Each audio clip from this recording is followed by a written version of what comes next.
Why the Last Man, Volume 3, One Small Step, written by Brian K. Vaughan and art by Pierre Guerra and Paul Chadwick. Alright, Volume 3, we're going to see Yorick and his crew come face to face with Alter Salion and her crew and mix in those astronauts from outer space making their way down to Earth.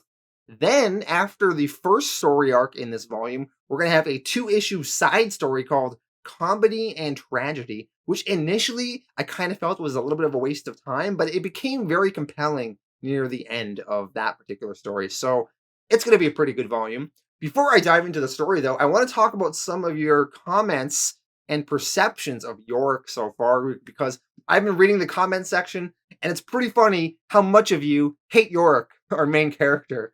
So some of the comments on Yorick so far are, Yorick is a whiny bitch. Yorick is the biggest drama queen. He is yet to be a likable character. He is such a cliche, stupid good guy. He's an idiot. He's making stupid choices. He's a dumbass. So I think it's kind of funny, some of your reactions to Yorick. I think it's just because we're so used to our main characters in various stories being these strong, competent, smart leaders, whether it be James Bond or John McClane in Die Hard or Rick in The Walking Dead. In The Walking Dead, Rick, he's strong, he's a leader, he's the type of guy you would want leading you in a post-apocalyptic world, whereas in Why the Last Man, who is the last man? He is Yorick, a failed magician escape artist that's an English major. He's not tough, he's not a leader, he doesn't really want to be in this position of importance, but he is. And I think that's what makes him compelling and a fun character to go through this series, and that he is not the typical leader you would see in a lot of these stories. And also, I find him funny. I find Yorick funny. But for those of you that are not digging Yorick, I think you're going to see as the series progresses, he really grows as a character.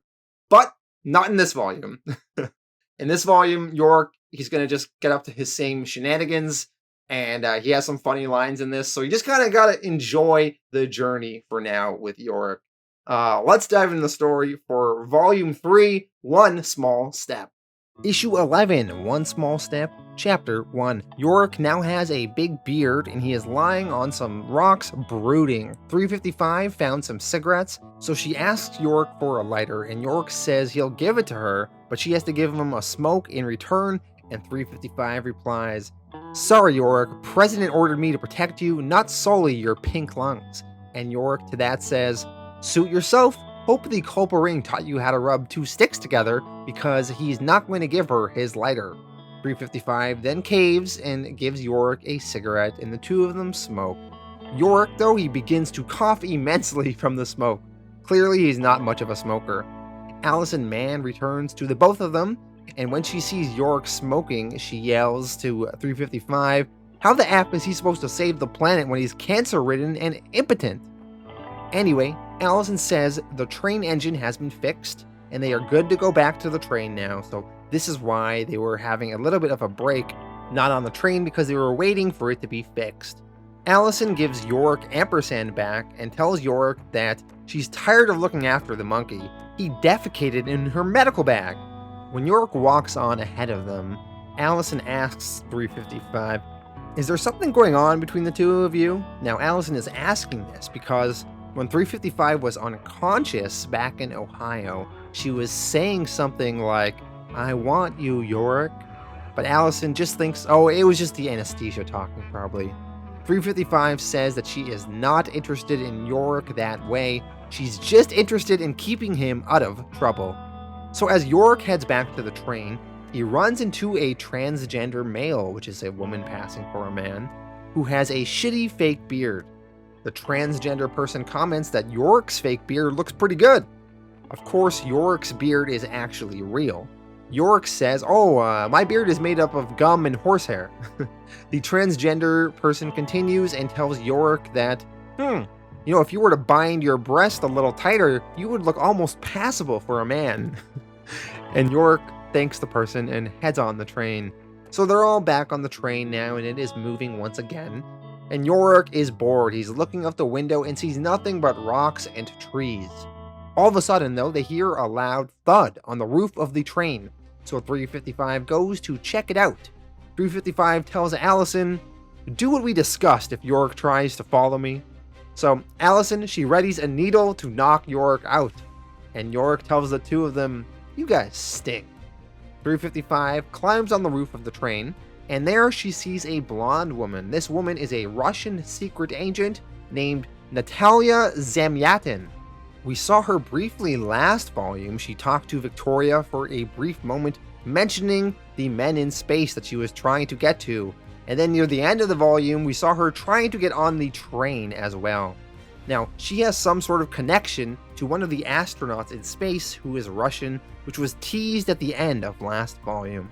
So 355, standing on the train, gets closer to Natalia, and Natalia says, no, please, it took me days to get back on train. I am trying to get to man. 355, thinking that this Natalia means Yorick, whacks Natalia in the face with her baton and pulls a gun on her, but Natalia whacks the gun away. Natalia then kicks 355 off the roof of the train, and 355 is hanging off the side. Now Allison and Yorick inside the train are concerned when they see 355 there out the window dangling on the side. So Yorick, he goes to try and help her, Allison failing to stop Yorick from trying to put himself into harm's way. Now Natalia tries to help 355 and she says, use my help, please. I saved your life and you let me inside the train, okay? 355 notices a gold star medal on this Natalia's shirt. 355 recognizes it as a medal given to heroes of the Russian Federation. Yorick, he climbs the ladder and sees both of them on top of the train. Natalia is shocked to see Yorick, another man, alive. 355 notices this and realizes that Yorick is not the man that she is after. Now, this Natalia, she has some broken English, and it makes it hard for her to get her point across, and 355 apparently is able to speak Russian, so she begins speaking in Russian to this Natalia. Now, Natalia, she introduces herself, and she says that she works for the Russian government, and she is here to retrieve their country's only living male, an astronaut that is aboard the International Space Station and is alive and is supposed to be coming back down to Earth very soon here in Kansas. Now we jump to space and we see those three astronauts we met last volume, and they are debating about how dangerous it is to come back down to Earth, but they don't have any choice in the matter. They only had enough fuel to last about 6 months or so, and it's been close to 9, so they need to go back down, and it is going to be really dangerous. Now we jump to Alter Salion. She is in Missouri, looking for Yorick still. She is on the phone with the mysterious female in the US government that has been feeding her information. Alter is getting angry, saying that she has gotten no useful information out of this woman, and she has yet to learn her real name, and she can no longer continue trusting this unknown individual unless you tell me your real identity. So the voice on the other line says, good lord, isn't it obvious, Alter? I'm the only mother who still has her son. So the mysterious voice giving information to Alter was in fact Yorick's own mother, Jennifer Brown. But why was she giving that information to the Israelis? We're going to find out right now. Issue 12, One Small Step, Chapter 2. Alter asks Jennifer, why is she asking Israel for help with her son? And Jennifer says that she ran out of Americans to trust. She learned that this Culper Ring is not as altruistic as they've been led to believe. The Culper Ring is actually a group of thugs and assassins, glorified dirty tricks crews, and they've committed atrocities for past administrations, and she is worried that they've kidnapped her son, Yorick. Now, taking a step back, the Culper Ring has done nothing to me that seems like they have ulterior, negative motives. 355 seems to have only done right by Yorick, but perhaps this Jennifer Brown knows information about the Culper Ring that we don't, and that's why she has decided to trust the Israelis over her own government. But right now, it seems like a bad move on this Jennifer's part. Anyway, Alter asks Jennifer, what makes you think that this Yorick, your son, is here in Missouri? And Jennifer explains that they've hidden a tracking device inside Yorick's monkey, Ampersand. and that is how they know where he is. But because a lot of these satellites are down, they often have to triangulate his position based on available radio towers, and it sometimes takes them a few hours to get a lock on a certain position, so they are always a little bit behind Yorick's actual location. So we jump to Ampersand. He is making monkey noises. He is perhaps irritated by this tracking device that is hidden inside of him that he can potentially feel. 355 has made an executive decision to abandon the train in Kansas.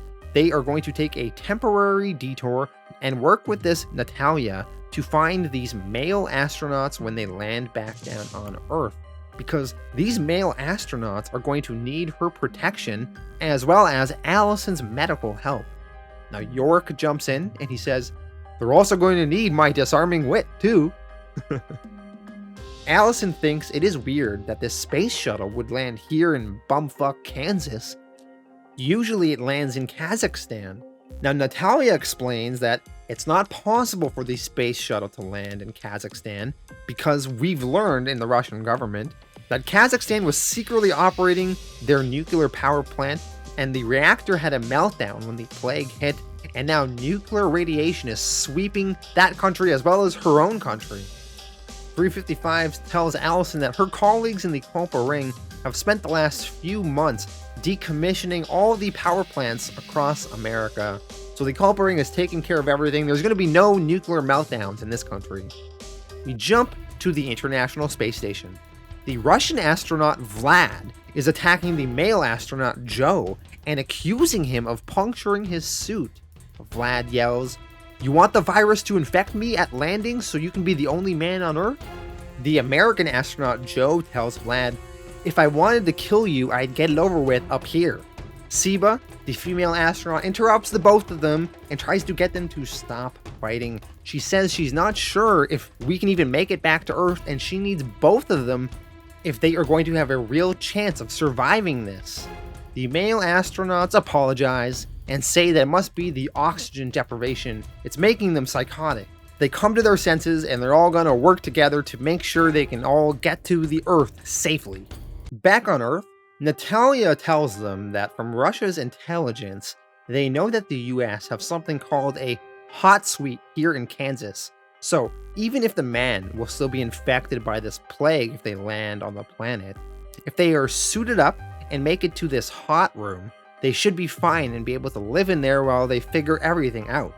Now Yorick, he doesn't know what a hot room or hot suite is, so he asks, and Allison explains, well, a hot suite is a group of level 4 biosafety rooms supposedly impervious to any infectious agents from the outside world. Now 355, she is surprised to hear from Natalia that Russian intelligence even knows about this facility here in Kansas, this hot room facility. But 355's clearance is high enough that she knows of this said facility, and she says, yes, it's true, the government has a massive facility out here for high-ranking officials to retreat to in case of biological attacks on major cities. We jump to Alter St. Leon, and her crew are heading by helicopter to where they think Yorick is located. Sadie, one of Alter's associates, questions Alter's orders, and Alter pulls her aside away from the rest of the group and tells her, if you ever take that tone with me again in front of my soldiers, I will have to ask you to step outside, motioning to the outside of the helicopter. Sadie apologizes, but she asks, why is Alter doing favors for this American woman? And Alter says she has no intentions of returning this Yorick, this last man, to his mother, that gullible simpleton. Sadie asks, then what are you going to do with the boy? And Alter ignores the question for now and tells the pilot to land the chopper. They are going to continue the rest of their pursuit on foot and maintain the element of surprise. 355 and Allison are driving a truck with Yorick and Natalia in the back. Natalia asks Yorick if he's alive because his politician mother gave him some kind of antidote, and Yorick says, no. And he asks her, why would my mother have an antidote? Wait, you don't think the American government caused the plague, do you? And Natalia says that her sisters in the military possibly think so. Anyway, Yorick tells Natalia that he is glad she turned up and brought news of potentially another male survivor. Now Natalia asks him if he worries about not being special anymore if he is no longer the only man alive. And Yorick says no. He says those astronauts were heroes before the plague even hit. They're much better qualified to save mankind rather than me, some socially retarded white kid. Don't get me wrong, I still want to do whatever I can to help, but my motto's always been, with little power comes little responsibility. And that's not about being a slacker, but knowing your limitations. I mean, I can barely do a chin-up. Now, Natalia admits that her English isn't very good, and she didn't really understand what Yorick was just saying right now, which, let's face it, is probably for the best because Yorick was just talking about how much of a loser he was. Natalia is hot though, I'm speaking temperature-wise, and she removes her jacket, and then she starts unbuttoning her sweater, revealing her bra. Now Yorick, becoming a little bit guarded after that Sonia woman and him had a little relationship there, he asks this Natalia, "Why are you unbuttoning?" He asks her to stay as clothed as possible around him. Now Natalia, I don't think she was trying to seduce Yorick. I think she was just literally hot. She starts talking in Russian about how much she misses Russia and various things about home. But Yorick, he can't understand her. So Yorick tells her, "Also, would you mind not muttering to yourself in Russian? Your accent is disturbingly sexy, and it's just, I got this girl and I'm really trying hard to stay loyal to her, but the flesh is weak, as they say, and I'm only..." And just at that moment, 355 slams the brakes of the truck, and Yorick's head hits the back window. And 355 announces they are at their destination. They start walking towards this barn. This whole place looks really unremarkable. 355 says, "It may look unremarkable, but it's a secret installation. It's not supposed to look like the Pentagon." As they approach the barn, two women in big radiation-type suits spot Yorick, a man, and they spray him with some decontamination spray. And Allison tells the ladies, relax, this is Yorick, he's immune, and we're not here for him. We're here because you two are about to get some out-of-town visitors soon, referring to the astronauts. Now, while this whole scene is going down, we see some sniper sights being aimed at Yorick by Alter Saleon, who was aiming her rifle at a distance away. And Alter says to herself in Hebrew, "We meet at last," referring to Yorick. Issue 13, One Small Step, Chapter 3. The astronauts in space undock from the space station and begin their descent to Earth. Down in Kansas, everyone is doing their introductions with these women in their protective radiation-type suits. When Allison Mann is introduced, the women in the suits perk up. They've heard of her. She is famous in their line of work. These two women are twins. They are Heather and Heidi Hartle, and they are geneticists. And they tell Allison, "Oh, your piece on organ blueprints made me cry." These two women are the only staff who work here, and they are super fans of this Allison Mann. They invite them all inside, and one of them wants to run some tests on Yorick while he is here. Alter is still aiming at Yorick from a distance. Sadie tells her to not kill the boy, and Alter says she wasn't going to kill the boy, she was just surveilling him with her scope, which are more powerful than the binoculars they could use. Sadie asks Alter, "So what are you going to do with the boy?" And Alter says that she will take him back to Israel. And Sadie asks, "And how are you going to convince him to repopulate our homeland?" And Alter says, "Well, perhaps I'll lock him in a room with 72 virgins. I've heard that that's some men's idea of heaven." Sadie argues that if they take Yorick, the Americans will go to war with them. But Alter argues that in Israel, when the plague wiped out a lot of our Arab enemies, and most of Israel's external threats, that's when the internal threats and tensions within our own people that had been simmering for years finally came to a boil. She believes that the same thing will soon happen here inside America. Without an outside evil for its citizens to hate, the poor will eventually turn on the rich, the white against the black, etc. And Sadie asks, So your plan to protect peace in our nation is to invent a war here? What the hell kind of plan is that? And Alter replies, a very old, very reliable one. Inside the underground facility beneath the barn, Yorick, he showers and shaves, and 355 gets a quick tour and thinks that this place will be perfect for the male astronauts. Just at that moment, everyone hears a loud boom outside, so they all jump into action, thinking that maybe it is the astronauts landing sooner than they expected. 355 tells the two geneticist twins to get ready, and she tells Allison to watch Yorick, and Yorick to this says, hey, I never do anything to F this up. Scout's honor. He wants these male astronauts to live. He doesn't want to be the only man on Earth. So 355 and Natalia, they run through the field outside. They see smoke in the distance, thinking that the space shuttle has crash landed. When they arrive at the smoke, though, they see it is just a John Deere tractor that exploded. And 355 realizes, oh shit, this must be a distraction. So she tells Natalia, get back to the barn, and they start running back the other way. Now Yorick, talking to Allison, tells her, hey, have you seen the pictures of either of these NASA astronaut dudes? Maybe you'll make a love connection, you know? Just then, the door to the underground facility explodes open, and Alter and her Israeli army march in.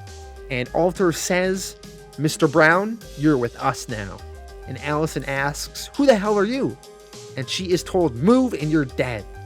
So Yorick, seeing guns pointed at him, surrenders. He doesn't want them to hurt anyone here. And Alter says, take him, ladies. Get the monkey, too. Yorick, thinking fast, though, and not wanting these women to get ampersand, says, you sure about that? She has AIDS, and she bites. And Alter says back, fine, leave the damn animal with the women, just move. So Yorick, quick thinking and bullshitting, paying off here. Natalia and 355, running back to the barn, they see the Israeli soldiers, one of whom shoots at Natalia. 355 says no, and she sees the Israelis loading Yorick into a chopper. Alter and Yorick then take off, and some of the Israelis are aiming at 355, and 355, she shoots and kills one of them and tackles the other, killing her as well. Natalia is still alive, though. She got shot in the shoulder and she's bleeding from there, but she's fine otherwise.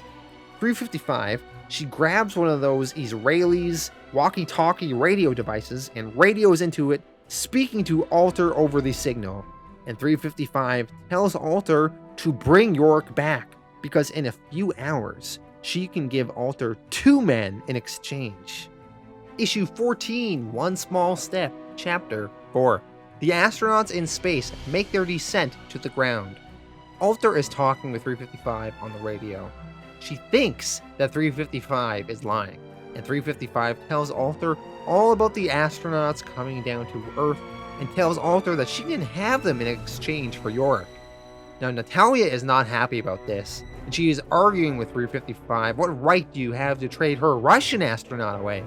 And 355 tells Natalia to shut up or she's gonna shoot her. Alter asks, why would you trade away 2 grown men for a scrawny boy? And Yorick, with his head in a sack, says, hey asshole, this bag isn't soundproof, you know. 355 says to Alter, because I am in love with him. Now, is she really in love with Yorick? Does she mean it, or is she just saying that to get Yorick back? Yorick, with his head in a sack, says, she's what? Alter replies, well, this is finally making sense. She agrees to the deal and tells the pilot to land the chopper. Natalia thinks 355 is crazy to lure them back here. 355 says she only said she loved Yorick to get them back here, but she's planning to get Yorick back and not give up those astronauts either. Back to Yorick. He tells Alter, it's a trap. She made up that bullshit about the NASA dudes to trick you. Let's just get out of here and proceed with the torturing or whatever. So Yorick, trying to save his friends' lives.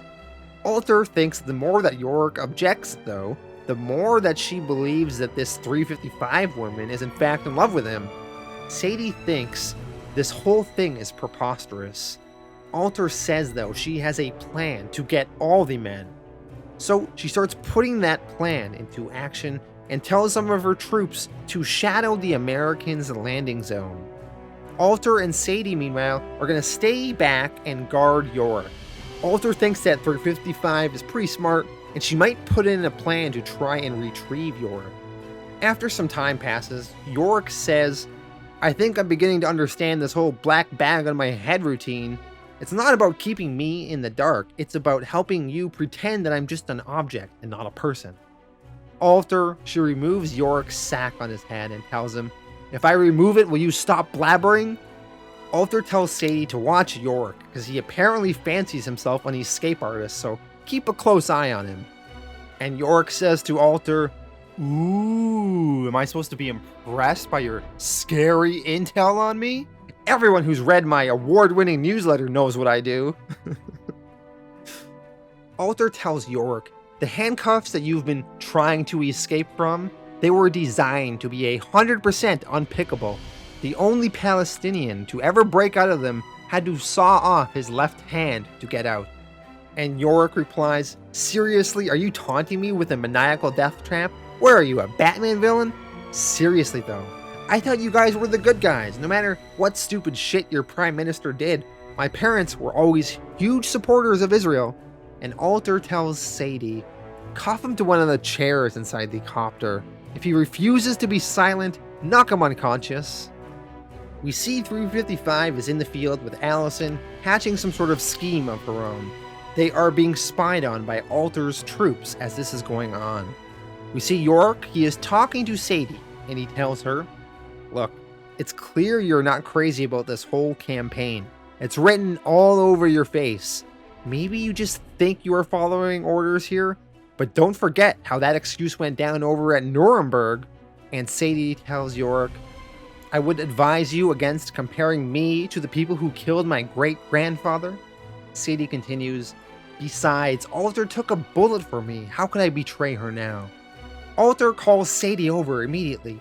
The space pod is now visible in the sky with its parachute opening and falling down to the earth. We see Allison and 355 spot the space pod as well, and Allison says, "I don't believe it. It's raining men."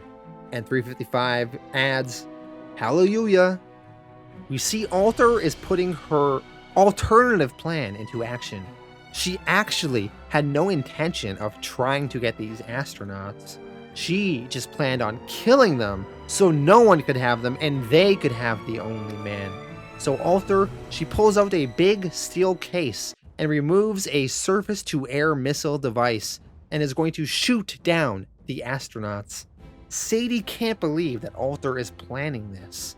Alter says, "We only need one man to ensure our nation's security. Others would just become liabilities." Sadie can't believe it though. She is against this. So she readies her rifle and points it at Alter. And Alter tells her, "Interesting. I presume you still remember the punishment for treason?" And Sadie replies, "This has to stop. I'm beginning to understand a never-ending battle is just a war without winners." Alter, she puts the missile launcher down, but then she whacks Sadie with her pistol, knocking Sadie out. She then grabs the missile launcher once again and aims at the space pod. Yorick managed to escape. He runs behind Alter and jumps on her back and tries to strangle her.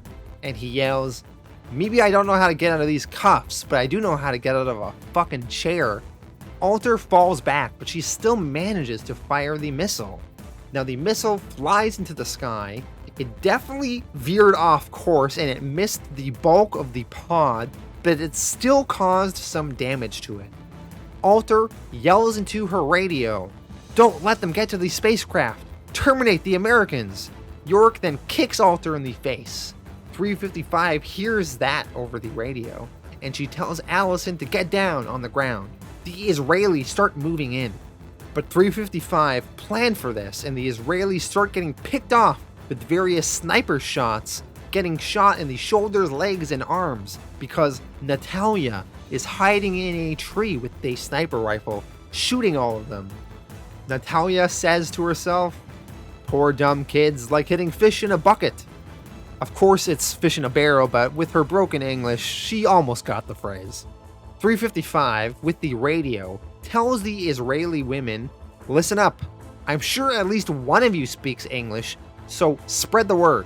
At the count of 3, I'm going to stand back up. If you have all dropped your weapons and put your hands in the air, no one else will be harmed. But if you try and kill me, you may succeed. But my sniper will stop aiming for appendages and start hitting faces. The choice is yours." 355, she stands up, and the Israeli women have surrendered. 355 tells Allison to work with Natalia, collect their weapons, put them all in zip ties, and get them out of here. 355 then talks into the radio and tells the Israelis that their greed has invalidated their deal. And Yorick hears this. He speaks in the radio back to 355 and tells her that he is okay. He has escaped. And 355 then begins running to the landing zone to see the astronauts. Issue 15, One Small Step, Conclusion. 355 arrives at the landing zone. She sees the space pod has crashed onto the ground. One of the astronauts has managed to climb out though. Allison, she joins 355. She says that Natalia has the Israelis under control, and the two of them assist the first astronaut out of the pod. This astronaut is Siba, the female astronaut. Now, as they pull her out, there is a fuel leak in the space pod, and the space pod explodes. And the three of them, Allison, 355, and the Siba, get jolted back. And they did not have enough time for the male astronauts to get out and to help them. And Allison says, "Oh, no way did the other astronauts live through that explosion." Yorick, he is getting live updates on the radio as this all happens. So the male astronauts did not make it out, and they are in fact dead. We jump over to Yorick. Sadie walks up to him and offers him a peace gesture, the keys to his handcuffs. She says she is tired of the games, tired of playing army. She tells Yorick to go help his friends, and he asks him, "They are your friends, right? Not your captors?" And Yorick is confused. He says, "Captors? Of course not. Who told you that?" And Sadie says, "It doesn't matter. Our intelligence on this mission was poor. I promise to wait here with Alter until your people decide what punishment the two of us deserve. I only ask that you show mercy to the other girls. They are not to blame." And Yorick asks her, "Why did you people do this? America and Israel are supposed to be friends." And Sadie says, "Don't you know? This is what happens to friends when a man comes in between them." Yorick, he returns to the barn later on, and Ampersand jumps on Yorick, happy to see him. 355 sees Yorick, and the two of them hug. 355 tells Yorick that the two male astronauts died in the blast, but the female astronaut is downstairs recovering. Yorick, he fills 355 in and tells her that Sadie is the Israelis' new leader. She's a trained medic, so she's patching up all these soldiers that got shot. And he tells 355 that Sadie is good people. And 355 asks Yorick, "So, what are we going to do with them? Are we just supposed to let them go now?" And Yorick responds, "What choice do we have? Are we going to build a POW camp for their whole platoon? Besides, Natalia is destroying all their weapons. They are beaten, broken, and all they can really do is head back to Israel with their tail between their legs. Right?" And 355 tells Yorick, "Well, this is a pretty nice gesture coming from the guy who wanted to lock up every woman in sight in Marysville." And Yorick argues, "Yeah, I know, but it was either that or line them up in front of a firing squad, and I've just had just about as much death I can handle for a while." Yorick explains how he tried to stop Alter from shooting the space pod, but he only managed to knock the missile off course, and the two men died. And 355 tells him, "Hey, you're still a hero. You saved that female astronaut. She definitely would have died if not for you." And Yorick asks 355 about her saying that she loved him on the radio, and if she was just trying to convince the Israelis to return him, or if she actually meant it. And 355 just jokes and brushes it off and says, "Of course she didn't mean it." Yorick replies, "Phew, I was hoping you'd say that." Allison is talking with the female astronaut Siba downstairs in the medical room. They get to talking, and Allison wonders why Siba was the first astronaut out of the space pod Considering how valuable the lives of the men were, Siba says she screamed the same thing to her two male colleagues. She wanted them to be the first to get out of the space pod, but the boys wouldn't listen. As soon as the hatch blew and it came time to leave, Joe and Vlad pushed her outside and they kept saying, "Women and children first." And Allison can't believe the two men jeopardized the future of mankind over chivalry. And Siba responds, "Never. Those two were the bravest, most noble men. When they said women and children first, they meant it literally." Because Siba reveals she is in fact pregnant. She says that the two of them were up there over a year and they didn't know if they would make it back alive. Allison asks, surprised, which one of them is the father? And Siba cries, "I don't know. I love them both so much." So she was banging both of them. After some time passes, Yorick 355, Allison, and the two geneticist twins are all talking. They discuss Siba's pregnancy. She is only 3 weeks along, so they don't know the sex of the baby yet, but at least there is hope for the future of mankind that the baby is maybe male. Siba is going to have to live in that clean environment room in the basement of the barn until the baby is born, though, and the two geneticists will be able to take care of her and the baby and do tests. Natalia, with her mission now over with no male astronaut, she offers to stay at the barn here and protect everyone until the baby is born. It will give her life a new meaning. 355 Allison and Yorick and Ampersand, they are going to continue on their journey to California to the backup lab. They all begin to say their goodbyes, and Yorick thanks Natalia for her help. And Natalia, she pets Yorick on his head and tells him, "You're a good boy, Yorick. When you are done, you may even be an okay man." Sadie and her troops head on the chopper and are going to slowly make their way back home to Israel. Alter has her head in a black bag. She is no longer in any sort of position of power. But Alter tells Sadie, "Tell me, how do you think the legion of women still loyal to me in Israel will handle your little coup?" And Sadie replies, "We'll cross that bridge when we make it back home." The blonde soldier tells Sadie, "Colonel, secure frequency for you?" Sadie tells the women, "What did we discuss? No more army ranks, okay?" And the blonde woman replies, "Sorry, Sadie. It's the American politician women?" And Sadie says, "No, we're done being manipulated by a woman whose power has made them paranoid. Tell her we have only one thing to say to her. Shalom." We see over in Washington, Yorick's mother, Jennifer, hears the message back from Sadie, "Shalom," and she is confused. She doesn't understand. She says, "I don't understand the message. Is that supposed to mean hello or goodbye or peace? Please, where is Alter? Were you able to rescue Yorick? I'm begging you. Tell me what happened to my son." But of course, she gets no more communication back from the Israelis. Just then, Hero walks in on her mother and says, "Nice to see that you're so worried about me." Jennifer turns around, shocked, and says, "Hero?" So Hero has managed to escape from the prison in Marysville and has made it all the way back to Washington and is here now to confront her mother.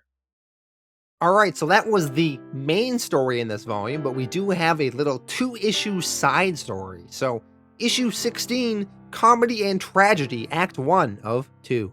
In this issue, we see what our art and entertainment might be in the world without men. Majority of electricity around the country is still down, so TV and radios are not an option for most women. So, the performers of the Fish and Bicycle Traveling Theater Company, they travel the country to give the women entertainment. Here they are in Nebraska. The women are practicing a play called The Pirates of Penzance. We see the women playing the various pirate parts. Edie is playing the character of a pirate known as Frederick, and she fights various other pirates here. One of the child actresses in the play comes in when she isn't supposed to, and Edie, the actress, tells her, "You're not supposed to come in until after the song. Weren't both of your fathers gay? You should have a predisposition to musical theater." She's just joking around with the little girl, though not really angry with her. We see the director of the play interrupts. She is a woman named Case Thomas. One of the actresses argues to this Case that The sword fighting in this play is a little gratuitous. With all the men gone, maybe it's not needed as much. I mean, women are more so interested in the drama and romance rather than the punching and the kicking.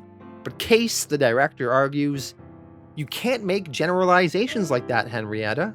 So Henrietta is the name of this actress here. Now that all the men are gone, we have to start exploding myths about gender. Just then, they are interrupted by the mayor of the town, a woman in a yellow dress, and the mayor here asks the crew if they take requests. She says a lot of the girls in town were fans of a soap opera called As the World Turns, and she was hoping that maybe this theater troupe could maybe pick up some of the storylines where they left off. Case, the director of the play, says, that's not really what they do. And the mayor asks, are you sure? I brought you 6 months worth of soap opera digest. You could just act out what happened to Lloyd the bartender and that pretty girl Kate. Case says, wouldn't you rather see something a little bit more artistic? She explains about the pirate musical that they were practicing. And the mayor says that she never really liked musicals. The only one she's seen was Moulin Rouge and she didn't really care for it. Case says, well, we do an all-female version of Glen Ross. And the mayor asks, that wouldn't have any swears in it, would it? Which, of course, if you've seen the fantastic Alec Baldwin movie based on that play, there is lots of swearing in it. Case says, we'll pick out a play for you, and we promise it will be the perfect fit. The female actress troupe requests to be paid in canned goods. 1 canned item per audience member. The mayor says, oh, that won't be a problem. Their town is the canning factory capital of Nebraska. There's plenty of canned food to go around. Later on in the middle of the night, Case is working on ideas for the play. One of the actresses named Henrietta comes in and tells her to not break her back for these women. You heard that lady, she just wants a little escapism. Case, who is very passionate about her work, says that that's all anyone wants, but if we're ever going to escape this horror of a situation we are in, we have to confront the issue. We need art that challenges, not pacifies. All of a sudden, though, they hear a noise coming from outside the tent, and the entire acting troupe, who are all sleeping in various tents, they all wake up from this loud noise, and they search their camp for the source of that noise, and eventually they find it. The source of the noise is Yorick's monkey, Ampersand. He must have escaped from Yorick and his crew at some point, and made his way here. We see Ampersand is injured a bit and bleeding. The women take Ampersand in and they care for him and they heal his wounds. And they say that these wounds look like somebody took a swing at him with a butcher's knife or something. They all discuss how bad Ampersand smells, so they remove his diaper. And when they remove his diaper, they see he has a penis. And this monkey is actually a male monkey and not a female one. They are all shocked and surprised, and they discuss that maybe this monkey is the last male on Earth. Henrietta says this is a huge discovery, they have to tell someone. But Case argues, no, this stays between the 3 of us. If word spreads, women might start holding out hope that a human male is alive somewhere too. And Henrietta says, what's so bad about giving a little hope? And Case says it's irresponsible. The promise of some imaginary last man who might come along and save us, it just gives women another excuse to be complacent. Us as women, we are going to be entirely gone within 1 generation if we don't get off our asses and figure out a way to save ourselves. That's the message our acting troupe is supposed to be spreading. Case, all of a sudden a light bulb goes off in her head, and she wants to put on a play about this, about the hypothetical last man on Earth. An original work. It's going to be set right here, right now, about a group of women who discover the only living man. She says, this is the perfect story to convey all the ideas I've been trying to get across life in this post-plague world. Case holds Ampersand and says, it's like the gods have sent me my own smelly little muse. This play is going to be sensational. People will come from all over to see it. Now, as they are all talking in their tent, we zoom out and we see some sort of ninja is spying on them from the trees. This ninja's name is Toyota, and we will slowly learn more about her in future issues. Issue 17, Comedy and Tragedy, Act 2 of 2, the final issue in this volume. The acting troupe rehearses their new play. In the play, we see a woman whose character is named Teresa walks into her kitchen. Her husband died in the plague, but she is a strong, confident, independent woman. But she tries to open this jar and enjoy her lunch, but she can't open the jar. She struggles with it. This is the one thing she always asks her husband to do for her, to open jars.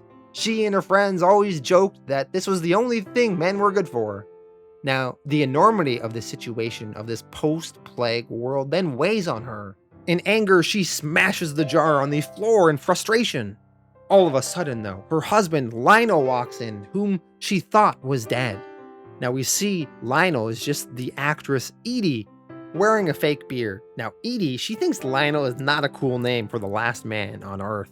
Case, angry that Edie has broken the flow of the scene, tells her Lionel is a tribute to author Mary Shelley. Mary Shelley, she wrote a book called The Last Man. It's an apocalyptic dystopian science fiction novel which was first published in 1826, and the book describes a future Earth at the time of the late 21st century, ravaged by an unknown pandemic which quickly swept across the world, and the main character in the play was named Lionel. She tells them it's a book about the condemnation of the unchecked masculinity that was always threatening to destroy the planet. It's about the failure of art and imagination to save the world. The red-haired actress says, whatever. Why doesn't the girl in the play use a pair of latex gloves to open the jar? That would make it super easy to open.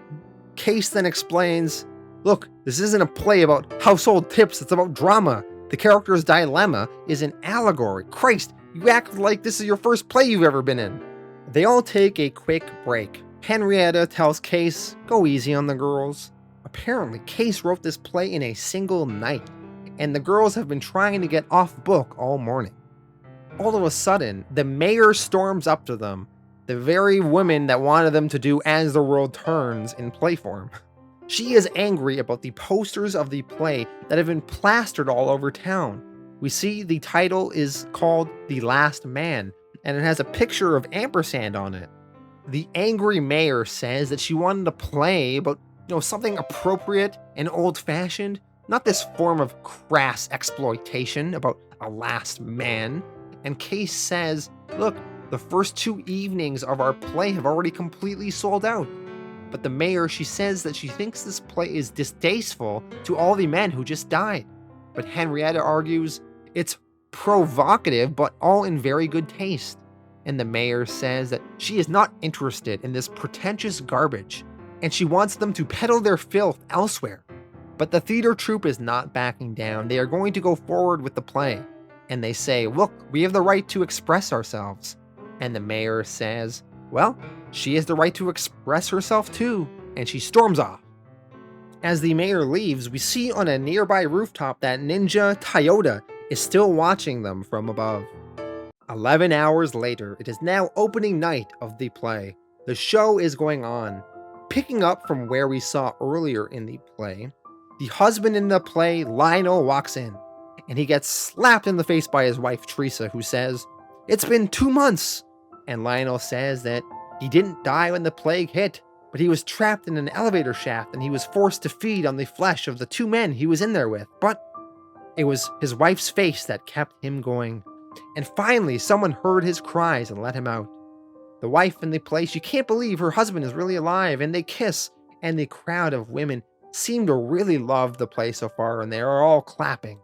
It is now intermission for the play, and the acting troupe is really happy with the reaction from the crowd. Henrietta tells the actress playing Lionel, good show out there, Edie. You sound more like a man than Leo DiCaprio ever did. We see that Ninja, Toyota, is watching from high up above the rafters. She says, talking into some sort of communication device, Dr. M, this is Toyota. I'm afraid we have a problem. The voice on the other line says, you've lost the animal again?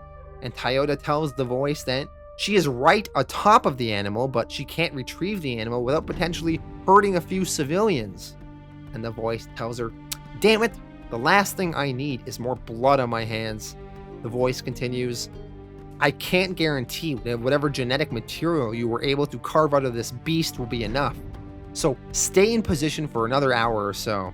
Only make a move if the number of casualties can be limited to no more than just one. The ninja, Toyota, she says she understands, but she's not happy about having to be stuck here watching another hour of theater. So just to recap, this mysterious Dr. M wants this ninja, Toyota, to retrieve Ampersand. And this ninja earlier, she cut Ampersand to try and gather some genetic material from him, but she might not have gathered enough for their purposes. We don't really know who this Dr. M is, or how they know about Ampersand, and what the deal with this Toyota woman is, though. The play continues.